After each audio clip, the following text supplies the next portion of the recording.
Assalamualaikum warahmatullahi wabarakatuh. Kepada yang terhormat Bapak Muhammad Syarif MPDI selaku dosen mata kuliah Pendidikan Agama Islam.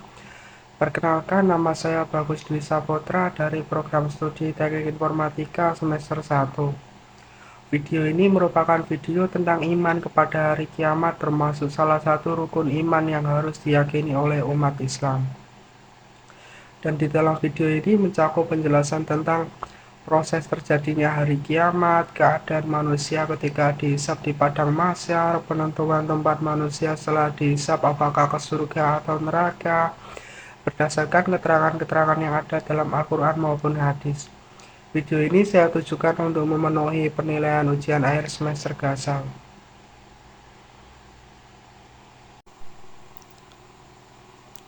Hari kiamat. Apakah itu hari kiamat? Hari kiamat adalah hari yang menandai berakhirnya kehidupan umat manusia di muka bumi. Tidak hanya itu, kiamat juga merupakan akhir dari semua eksistensi kehidupan makhluk yang diciptakan oleh Allah. Al-Quran menggambarkan hari kiamat adalah hari yang sangat menakutkan, ketika bumi hancur dan gunung-gunung berterbangan. Proses terjadinya hari kiamat dimulai ketika malaikat Israfil meniup trompet sangkakala. Kiamat itu amat berat, huru-haranya bagi makhluk yang di langit dan di bumi. Kiamat itu tidak akan datang kepadamu melainkan tiba-tiba. Surah Al-A'raf ayat 187. Meskipun Al-Quran tidak memberitahu manusia kapan kiamat akan terjadi, namun Allah memberikan gambaran seperti apa terjadinya kiamat jika waktunya telah tiba. Allah berfirman, dan sesungguhnya hari kiamat itu pastilah datang. Tak ada keraguan padanya dan bahwasanya Allah membangkitkan semua orang di dalam kubur. Surat Al-Hajj ayat 7. Allah akan menurunkan bebatuan yang disebut sebagai badai berbatu. Badai itu akan menghancurkan semua makhluk hidup yang ada di muka bumi sehingga mereka yang ingkar akan menyesali perbuatannya. Apakah kamu merasa aman terhadap Allah yang berkuasa di langit, bahwa Dia akan mengirimkan badai yang berbatu? Maka kelak kamu akan mengetahui bagaimana akibat mendustakan peringatanku. Surat Al-Mulk ayat 17. Proses terjadinya hari kiamat. Proses terjadinya hari kiamat dimulai dari malaikat Israfil meniup sangkakala dan bumi berguncang. Proses terjadinya hari kiamat dimulai ketika malaikat Israfil meniup sangkakala.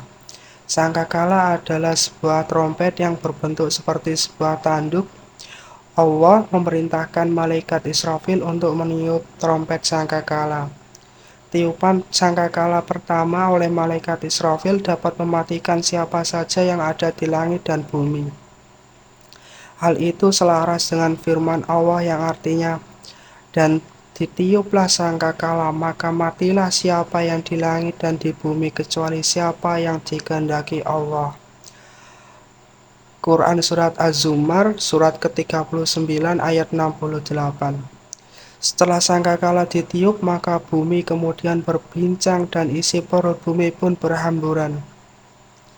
Allah berfirman, apabila bumi diguncangkan dengan goncangan yang dahsyat, dan bumi telah mengeluarkan beban-beban berat yang dikandungnya. Quran Surat Al-Zalzalah, surat ke-99 ayat 1 sampai ayat 2. Gunung berhamburan dan terbelahnya langit. Setelah Allah menggoncangkan dan menyebabkan isi perut bumi berhamburan keluar, maka manusia akan berterbangan. Gunung-gunung pun akan berhamburan seperti bulu-bulu yang terbang dan langit menjadi terbelah. Hal itu sesuai dengan firman Allah, pada hari itu manusia adalah seperti anai-anai yang berterbaran, dan gunung-gunung adalah seperti bulu-bulu yang dihambur-hamburkan. Quran Surat Al-Qari'ah ayat 4 dan 5. Langit pun menjadi pecah belah pada hari itu. Adalah janjinya itu pasti terlaksana. Quran Surat Al-Muzammil ayat 18. peristiwa yang terjadi pada manusia setelah dunia hancur. Setelah terjadinya kiamat kubro, manusia akan melalui fase kebangkitan atau yaumul ba'ats. Selanjutnya mereka akan digiring ke padang mahsyar, lalu tiap-tiap manusia akan menghadapi perhitungan di hadapan Allah Subhanahu wa taala atas segala amal perbuatannya.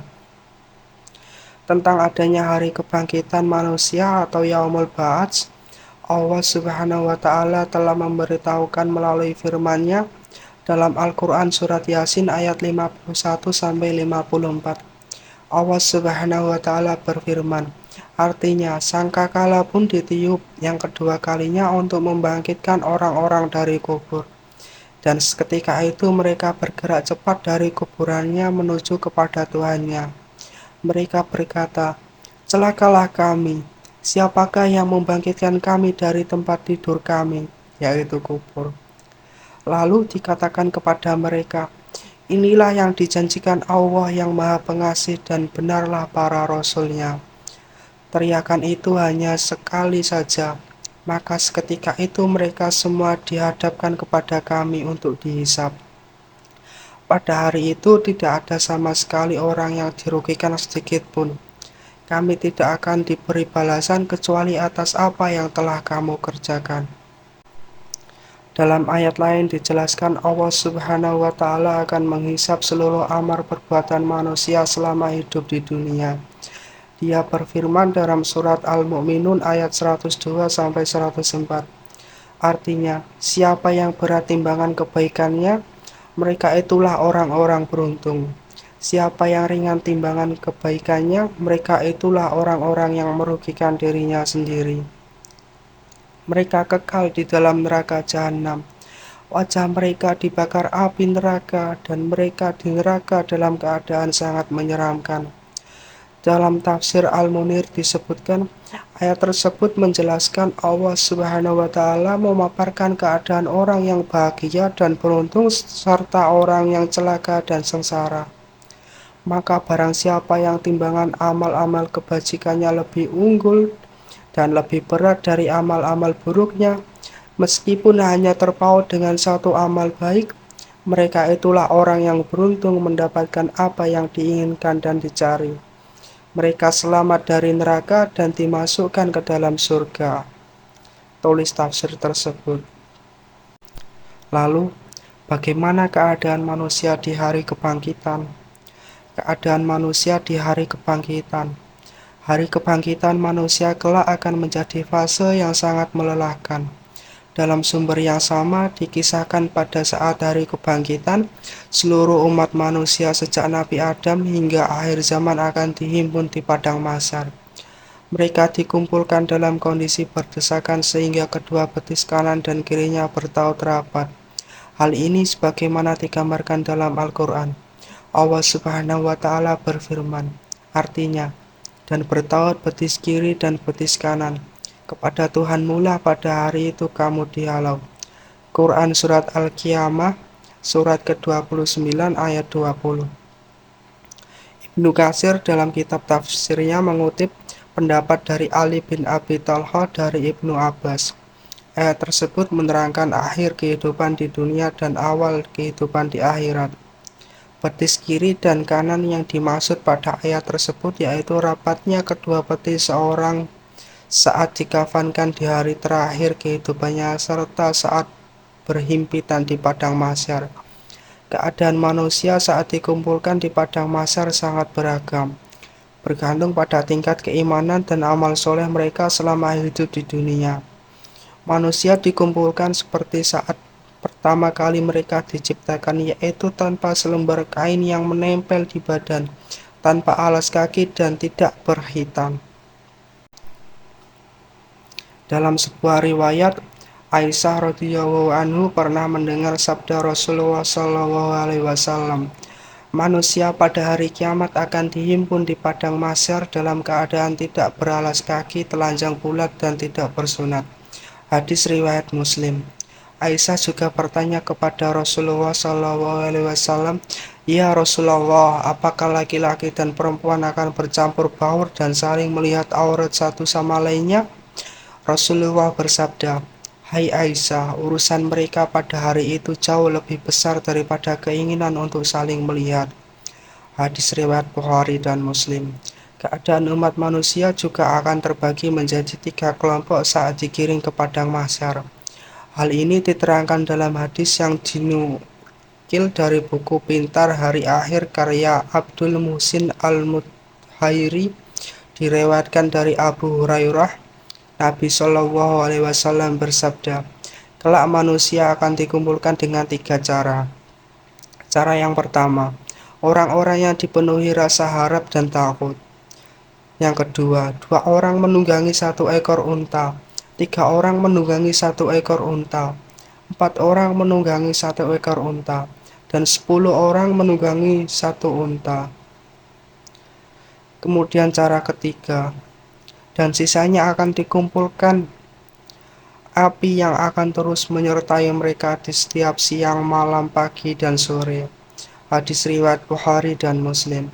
Itulah yang terjadi pada manusia setelah dunia hancur di hari kiamat.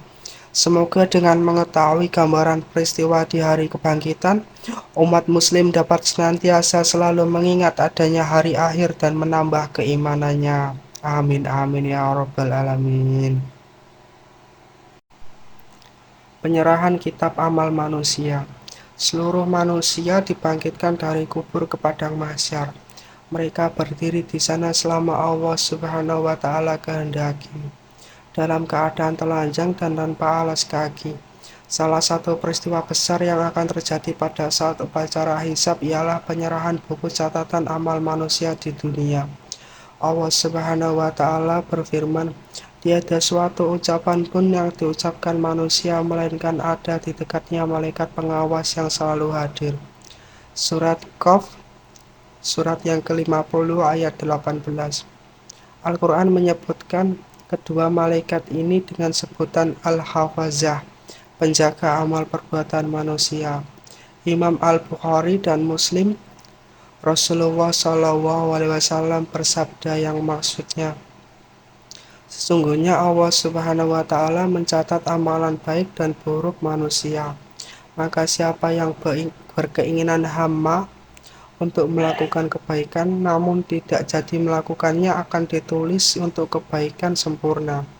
Dan siapa yang berkeinginan untuk melakukannya lalu ia benar-benar melakukannya, maka ditulis untuknya 10 kebaikan sehingga 700 kali, bahkan hingga tidak terbatas. Dan siapa yang berkeinginan melakukan keburukan, namun ia tidak jadi melakukannya, maka ditulis untuknya 1 kebaikan. Namun jika ia benar-benar melakukannya, maka akan ditulis untuknya suatu kejahatan. Kedua malaikat ini tidak pernah penat atau bosan mencatat amalan manusia, hingga tiba saat kematian orang tersebut lalu ditutuplah buku amalannya, dan buku itu akan dibuka lagi apabila orang tersebut dibangkitkan kembali untuk menjalani hisab, perhitungan. Diriwayatkan bahwa buku itu akan turun dari arah langit, lalu berterbangan mencari para pemiliknya yang ketika itu sedang berdiri di padang mahsyar. Sebagian ulama membayangkan pemandangan waktu itu bagaikan hujan salju yang sangat lebat.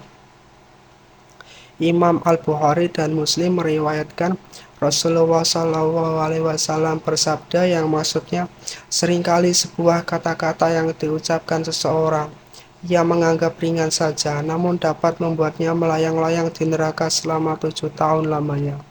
Ingat, 1 hari akhirat sama dengan 1000 tahun perhitungan hari di dunia. Manusia akan berada di padang mahsyar selama 50.000 tahun akhirat. Yaumul Jaza artinya hari pembalasan. Hari pembalasan atas amal perbuatan manusia. Pada hari tersebut manusia menerima balasan dari amal perbuatannya. Perbuatan baik akan mendapat balasan kebaikan dan perbuatan buruk akan mendapat siksaan. Selanjutnya adalah sirat. Sirat adalah titian penentu dari setiap manusia setelah diperhitungkan dan ditimbang perbuatan baik buruknya. Sirat merupakan titian yang akan dilalui oleh seluruh umat manusia untuk menuju ke tempat yang telah ditentukan oleh Allah Subhanahu wa Ta'ala. Digambarkan bahwa jembatan titian tersebut terbentang di atas permukaan neraka jahanam yang sangat licin, memiliki kait, cakar, dan duri. Setelah melewati masa di mahsyar, kaum muslim akan dibentangkan sirot bagi mereka di atas jahanam sehingga mereka melintasi di atasnya dengan kecepatan sesuai dengan kadar keimanan mereka. Di titian inilah manusia akan menentukan nasibnya sendiri melalui amal perbuatan yang telah dilakukan selama di dunia. Ada yang melewatinya dengan mudah dan cepat, ada yang melewatinya dengan susah sehingga belum sampai di ujung, manusia sudah terjatuh ke dalam neraka yang ada di bawahnya. Surga dan neraka. Surga dan neraka adalah tempat terakhir yang diciptakan oleh Allah Subhanahu wa Ta'ala untuk memberikan balasan atas perbuatan manusia semasa di dunia. Surga adalah tempat yang penuh dengan kenikmatan pada hari akhir kelak, disediakan oleh Allah Subhanahu wa Ta'ala untuk orang yang bertakwa.